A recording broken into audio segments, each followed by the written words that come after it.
Hi, everyone, and welcome back to another Builder Spotlight. Today, we're going to be focusing on the wonderful Money on Chain. And to talk about it, we have got Manu with us, who is the co-founder of Money on Chain and also the president of the Argentinian Bitcoin NGO. So you can talk about both later on. Welcome, Manu. Thanks for joining us. Thank you, Eleanor. Very happy to be here. It's great to be here. So, great to have you here. So, to get started, it'd be great if you could tell us a bit about yourself and your background and how and why you got into Web3. Well, I started as working in banks, finance, and then I went directly to consultancy, but mainly related with IT consultancy. And then I ended my career in SAP, the German firm, working in mainly in what is called innovation. It was what, SAP normally sells stuff, very already built software. So if someone wanted to do something new, they go to look for a special team that builds Okay. custom software development. Well, the global head of innovation was talking about blockchain, and I called my friend that I heard many times before about something what was called Bitcoin, and I heard it was related to blockchain. I tell him we need to make a lot of money doing a consultancy about blockchain. And my friend told me, no, you have not heard and you don't understand. It's not blockchain, it's Bitcoin, the revolution. And I try and try and try and try, and more than 2 years talking with him till I said, okay, well, let me understand what we can do with that Bitcoin. Why not blockchain? And Yeah. then he told me about this idea of making a stable coin fully backed by Bitcoin. And Yeah. I asked him, did anybody make something like that? No. Is it possible? You know how to do it? Yes. Yeah. Okay, well, let's try it. And then we joined Dieguito Gutierrez Saldivar. We met him, told him the idea about building Money on Chain. And he told Yeah. us, well, I made actually Rootstock because I wanted to make a stable coin fully Yeah. backed by Bitcoin. So let's join efforts. I'm fully packed with, I cannot do more than building Rootstock, so I will help you. And he helped us a lot. So That's that's awesome. the long story short. No, that's awesome. I mean, you guys are really pioneers when it comes to even thinking about stable coins. Everyone at the time was only really speaking about Bitcoin, and before things like, there's lots of conversations around USDT, USDC, etc. But you were really a pioneer in the space of stable coins. Well, yes. Actually, I would say Max Carhusa I think his idea is brilliant. Up to Yeah, now, it have shown to work. It's the longest standing, and it was actually the first stablecoin fully backed by yeah, Bitcoin. It's been running since 2019 without any incident. On an incident, what is called a depeg.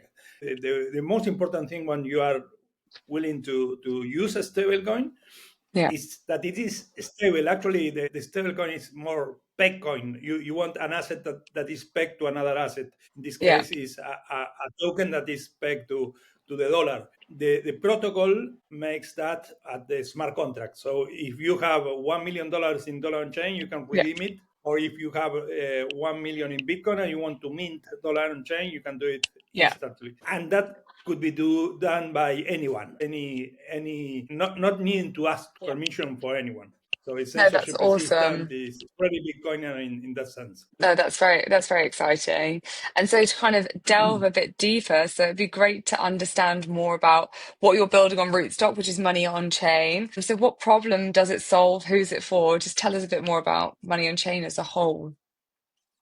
Well, the main idea is, as I mentioned, Max was in Bitcoin since ever, since 2011. He went full life in Bitcoin.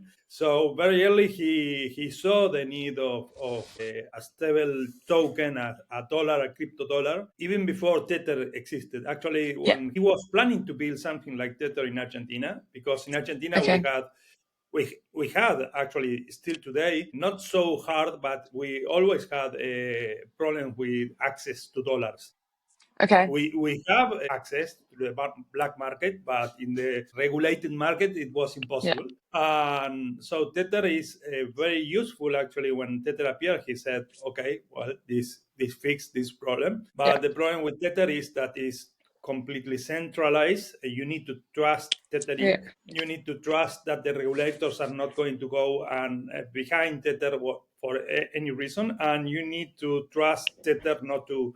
You need to trust a lot at the end. So if you are a Bitcoiner, or even if you are an Argentine, where you have lost your money many times, stole by governments, by bankers, by many different people, and if you are a Bitcoiner, you don't want to trust. You want to use trust minimized. So the idea was to make a stable coin that is trust minimized, and that's what we built. It's only backed by Bitcoin and is censorship resistant and is very transparent. You can go and verify the smart contracts. Everything is transparent. It's on chain on Rootstock. So that's the main idea. On building that, we needed someone to absorb the volatility in the protocol. So we invented, when I say we invented, Max invented the Bit Pro. The Bit Pro is a token that represents the collateral.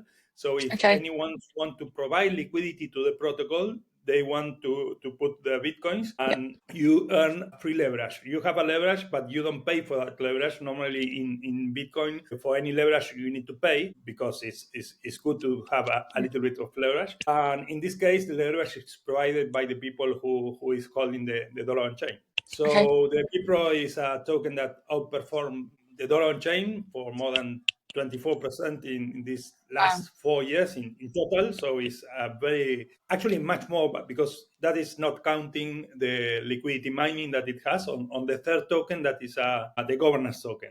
And the governance token is a token that's the third actor. So in MoneyOnChain, you have three main actors. You have the people who wants to have a stablecoin, but censorship resistant and transparent, and all what I explained before. You have the BPRO holders that are Bitcoiners providing liquidity and getting free leverage and some liquidity mining and some passive income on top of that. And then you have the MoneyOnChain token holders that are the ones that are governing the protocol. And most of them are early investors in the protocol. To develop this, someone need to pay developers. So they got tokens, and then it is in the market. And when you hold the dollar on chain, when you hold MoneyOnChain token, the fees of the protocol, the protocol has fees in different, users need to pay fees for using it, and all the fees goes mainly to the MOC token holder. So it's a token that has a yield if you stake it, and you govern the token. The main idea behind this token is to make it decentralized. So nobody has enough amount of tokens to control it centrally, how it's distributed. And of course, there is incentives for anyone to have control of all the tokens, because it wouldn't make sense. The tokens most probably will go to zero, because I would take out my Bitcoin from the protocol if there is a huge concentration. Yeah, of course, that makes complete sense. So thank you. So I guess the next question is, why Rootstock? So why did you choose Rootstock as like your main building ground versus other ecosystems? Were there any advantages or opportunities that stood out to you more? Well, many and different ways to answer. At that moment, it was actually the only way how to build it. At that moment, there were no other representation of Bitcoin, not even in Ethereum. So again, at that moment, the WBTC didn't exist. When I'm saying at that moment, it was like, I think it was March 2018 that we met. Max and Diego Gutierrez Aldivar, they know from much earlier, actually, like many years before. But we met with Dieguito, and actually, again, it was the only tech available at that moment. But the reality is, even today, when you have several other EVM compatible networks, we think the most secure way and the most trust minimized way to build what we have built is on Rootstock. So we are very happy to be pioneers in Rootstock. We're happy that you're still building on this too, so that's awesome. And obviously slightly different. So we're talking about the DAO today as well, which you know well, you are an activated builder. So anyone who's watching has the opportunity to log in and vote for Manu and back Money on Chain. So how did you get involved with the DAO and kind of what contributions, what roles have you played so far? Well, I know that the DAO was a early idea of Dieguito since he started to build this. I think it's a great way to decentralize Yeah, decisions for builders, especially. We are very happy to be to have the contribution of all the RIF. You know, if you're a RIF staker, I have some RIF, and it's a way to be part of the Rootstock DAO. Well, when you stake, you vote, and we have been receiving a lot of incentive for being builders on Rootstock. On the other hand, we, as a protocol, the protocol is independent, but we are building on the protocol. yeah, And I am part of the owner of some mocks. So if the yeah, MoneyOnChain protocol grows, is good for me. It's good for the protocol. And the main way for the protocol to grow is that ecosystem grow. And yeah. actually, right now, the biggest TBL in Rootstock is MoneyOnChain, is an important actor in the ecosystem. So the best way for MoneyOnChain to grow is that ecosystem grows. If Tropicus grows, if any other protocol comes to, if Uniswap, if there is more projects on top of Rootstock, we will grow. So Absolutely. we are very interested for the ecosystem to grow, and we think the DAO is a great way to incentivize that in a more decentralized way, not Yeah, having only Rootstock labs to decide or to help. Because again, strongly believe that Rootstock is a tech that belongs to any Bitcoiner. Actually, yeah, the only thing that is going to make Rootstock to grow is Bitcoiners to use it yeah, and Bitcoin miners to merge mine. So it's a way to decentralize decisions about the Rootstock Labs right now gets yeah. 20% of the fees. That goes to Rootstock Labs, and I understand that Rootstock Lab had given part of that to the Rootstock DAO, the Rootstock Collective. I think the idea is that this to make it more automatic. That is something that I would love to learn also more and to have more conversation with the DAO. But I think there should be a synergy between builders and the incentive in the network. I think Bitcoin works mainly because of the incentives. Rootstock will work if we align all the incentives in the right way. And I think the DAO could be a good instrument to enable that. That's Regarding awesome. how I also contribute, I'm one of the delegates. I'm trying to be part of most discussions, but to Yeah. be sincere, there's so many things happening in Rootstock that is crazy. I'm very, very happy because, again, when we started, there was no exchanges, no Yeah. oracles, no stablecoin, no nothing. So now there's so many things that I cannot keep track on that, and I'm very happy, and I know that it's going to be even crazier because if you see other networks, it is crazy. So yeah, I'm trying to contribute as much No, as I that's can. awesome. You contribute a lot, so we really appreciate all of your help. Thank you very much. So I guess you talked about builders in the community. So is there any advice that you'd give to other builders who are considering Rootstock or looking to join the DAO? I think, well, of course, thinking about other projects, how they will provide synergy with other projects is important. Yes, mainly one of that thing is important. Again, how to bring attention from other projects and how to make synergies to. I don't know if it's regarded to the DAO. It's regarded to the users. Yeah, If you are going to deploy something on Rootstock, you need to understand. Maybe you are bringing your users and you want to use Rootstock Tech, which is very secure and very great, and it's Bitcoin. Or maybe you want to go for the Rootstock users. So if you are going to the Rootstock users, well, I can say that if you contact me, I will try to help as much as possible, because more products, more use cases for Bitcoiners is great. And there is a lot of use cases that many things that are still needed on Rootstock.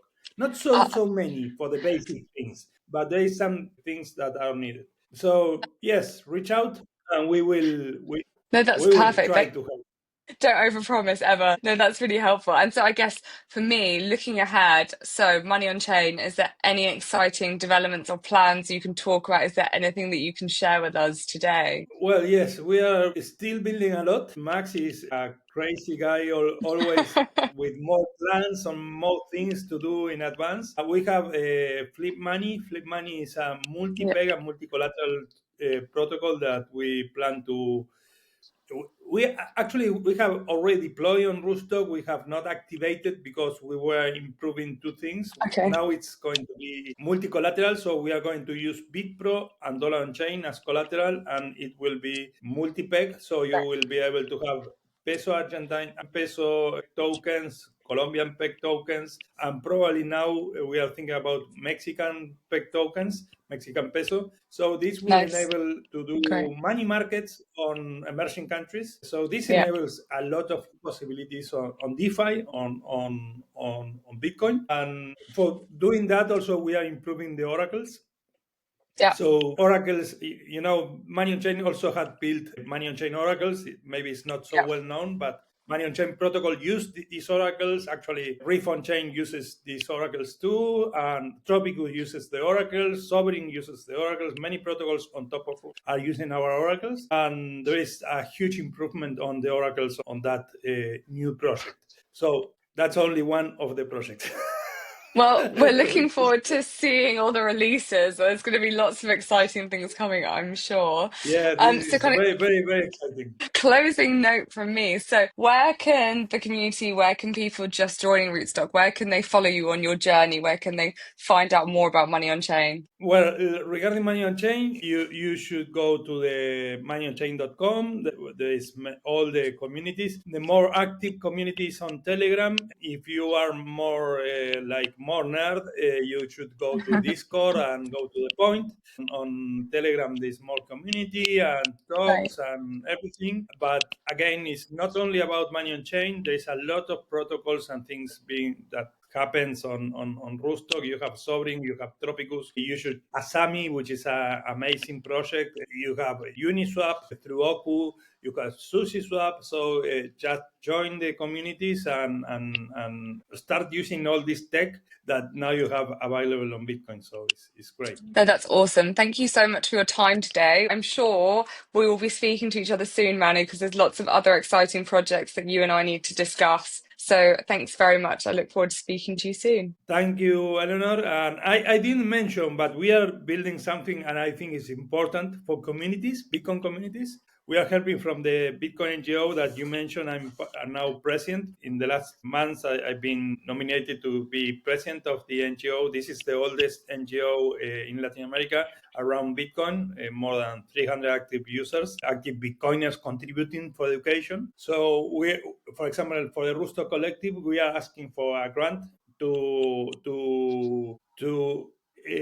teach about layers 2s and DeFi on Bitcoin and all this new world for Bitcoiners that is not so new because it's already like Mm. 3-4 years that it's been running and people been using it. But most Bitcoiners still today don't know about it. Actually, if you go to normal people, what I call normies, not in Bitcoin, not no coiners, nobody knows about it. But if you go to Bitcoiners, each time I go to a Bitcoin conference, most people is not aware of all the things that you can do already Yeah. on Bitcoin in a trust minimized way. So if Yeah. you are a Bitcoin NGO in a Bitcoin community and you want to extend the use cases of Bitcoin besides time chain and the Lightning Network, well, this is a great way to go. Geyser Found is joining the Rootstock Collective to, for example, for integrating the funds and the campaign. So there's many ways, different ways to be involved. No, that's awesome. Thank you so much, Manu. I appreciate it. I'll speak to you very soon. Bye. Thank you, Eleanor.